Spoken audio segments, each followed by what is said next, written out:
दोस्तों, Mustafa coaching classes के इस YouTube चैनल पर आपका स्वागत है।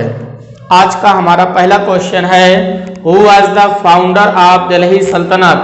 कुतुबुद्दीन ऐबक या इल्तुतमिश? दिल्ली सल्तनत का संस्थापक किसे कहा जाता है?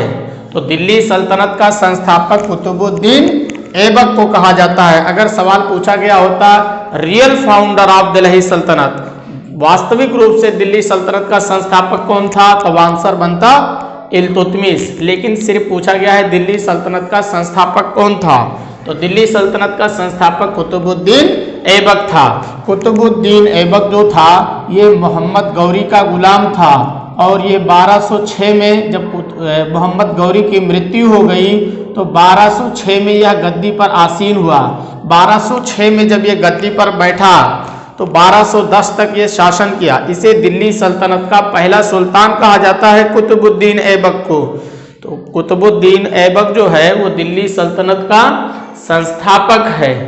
कुतुबुद्दीन ऐबक को भारतीय इतिहास में लाख बख्श के नाम से जाना जाता है, क्योंकि ये लाखों लाखों दान कर देता था।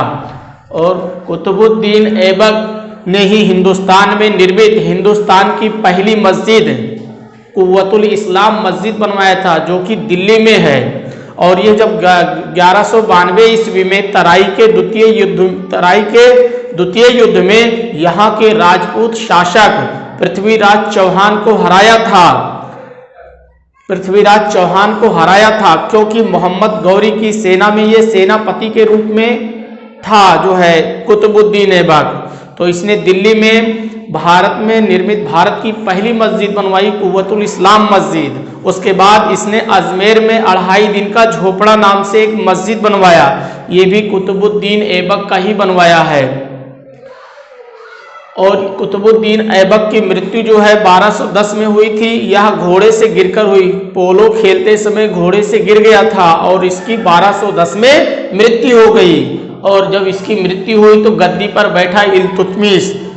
आप जानते हो तो कुतुबुद्दीन ऐबक ने ही कुतुब मीनार को भी बनवाया। इसने निर्माण कार्य कुतुब मीनार का निर्माण कार्य कुतुबुद्दीन ऐबक ने ही करवाया, लेकिन ये इसे पूरा नहीं करा सका क्योंकि 1210 में इसकी मृत्यु हो गई। लेकिन जब बाद में इल्तुतमिश गद्दी पर बैठा तो उसने कुतुब मीनार के निर्माण कार्य को आगे जारी रखा और उसे पूरा भी करवाया इल्तुतमिश ने। अगला सवाल हमारा है, who was the first Indian RBI governor? Bharat के पहले आरबीआई गवर्नर कौन थे? RBI reserve bank of India, बैंकों का बैंक कहा जाता है आरबीआई को। सभी बैंकों का बैंक, एक केंद्रीय बैंक है आरबीआई।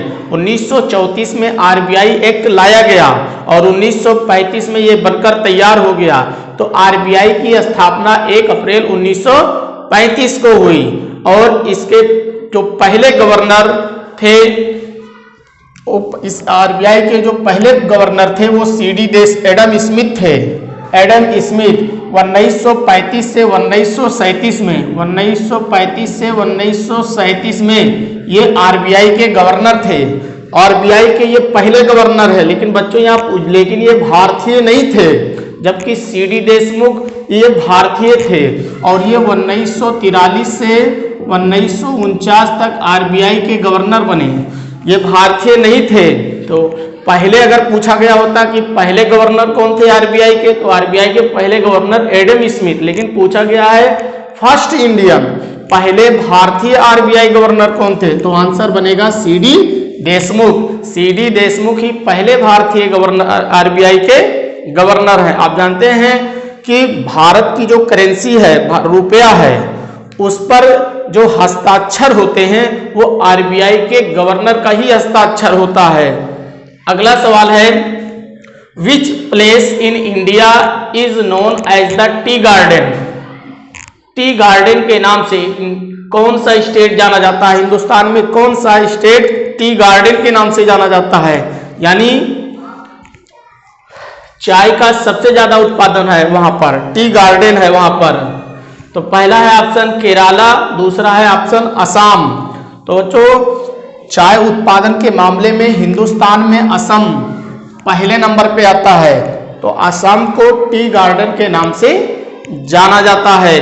वहीं अगर तो पूरे हिंदुस्तान में सबसे ज्यादा चाय का उत्पादन असम प्रदेश में होता है। असम राज्य, असम की राजधानी दिसपुर, असम की राजधानी दिसपुर। वहीं केरल की राजधानी, केरला की जो राजधानी है वो तिरुवनंतपुरम है।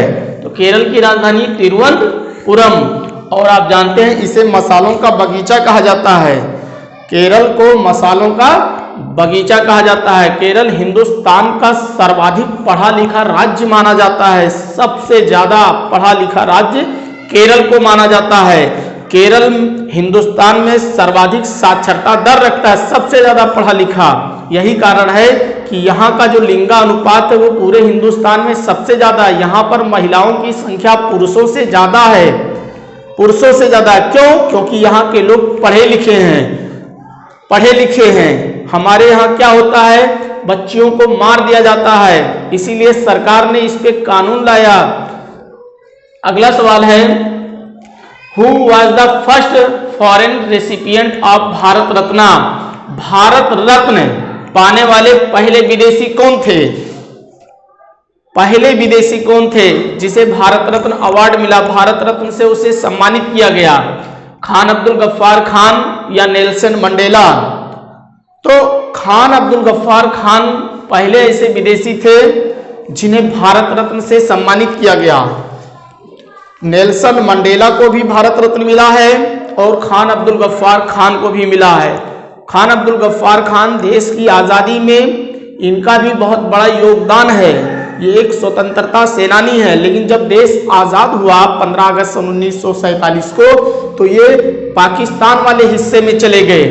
खान अब्दुल गफ्फार खान, तो आंसर इसका बनेगा खान अब्दुल गफ्फार खान। इन्हें 1987 में खान अब्दुल गफ्फार खान को भारत रत्न अवार्ड से सम्मानित किया गया। वहीं नेल्सन मंडेला को 1990 में भारत का सर्वोच्च नागरिक सम्मान मिला।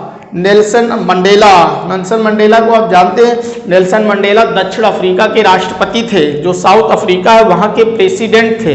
और इन्हें दुनिया का सर्वोच्च नागरिक सम्मान नोबेल पुरस्कार भी मिला है नेल्सन मंडेला को। इन्हें भारत रत्न, नोबेल पुरस्कार और दुनिया के कई देशों के सर्वोच्च नागरिक सम्मान से सम्मानित किया गया है नेल्सन मंडेला को। तो भारत के ऐसे 2 विदेशी हैं जिन्हें इस अवार्ड से सम्मानित किया गया है। एक खान अब्दुल गफ्फार खान जिन्हें 1987 में भारत रत्न मिला, वहीं दूसरे हैं नेल्सन मंडेला जिन्हें 1990 में भारत रत्न मिला है। आप जानते हैं बच्चों, भारत रत्न देने की शुरुआत 2 जनवरी सन 1954 ईस्वी को भारत के प्रथम राष्ट्रपति डॉक्टर राजेंद्र प्रसाद के हाथों दिया गया। और उस समय 3 भारतीयों को मिला था भारत रत्न। 3 भारतीयों को भारत रत्न एक साथ मिला था 2 जनवरी सन 1954 को डॉक्टर राजेंद्र प्रसाद के हाथों। एक थे सर्वपल्ली राधाकृष्णन, एक थे, दूसरे थे सीवी रमन, तीसरे थे सीराज गोपालाचारी। सीराज गोपालाचारी स्वतंत्र भारत के प्रथम भारतीय गवर्नर जनरल थे। वहीं सीवी रमन ने रमन प्रभाव की खोज की थी और इन्हें भारत रत्न और नोबेल पुरस्कार भी मिला है। भारत रत्न तो इन्हें तो 2 जनवरी 1954 को 3 लोगों को एक साथ दिया गया था। उसके बाद बात करें सर्वपल्ली राधाकृष्णन की, तो इनको भी जो है 2 जनवरी 1954 को मिला था। ये भारत के पहले उपराष्ट्रपति थे और लगातार 2 बार भारत के वाइस प्रेसिडेंट बने, उपराष्ट्रपति बने। उसके बाद डॉक्टर राजेंद्र प्रसाद के बाद ये देश के दूसरे राष्ट्रपति बने। सर्वपल्ली राधाकृष्णन देश के दूसरे राष्ट्रपति बने। आप जानते हैं बच्चों, भारत में प्रत्येक 5 सितंबर को टीचर्स डे यानी शिक्षक दिवस मनाया जाता है।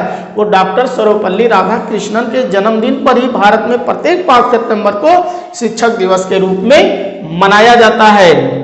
अगला प्रश्न है, who is known as iron man of India? Bharat में आयरन मैन ऑफ इंडिया के नाम से किसे जाना जाता है? भारत का लौह पुरुष किसे कहा जाता है?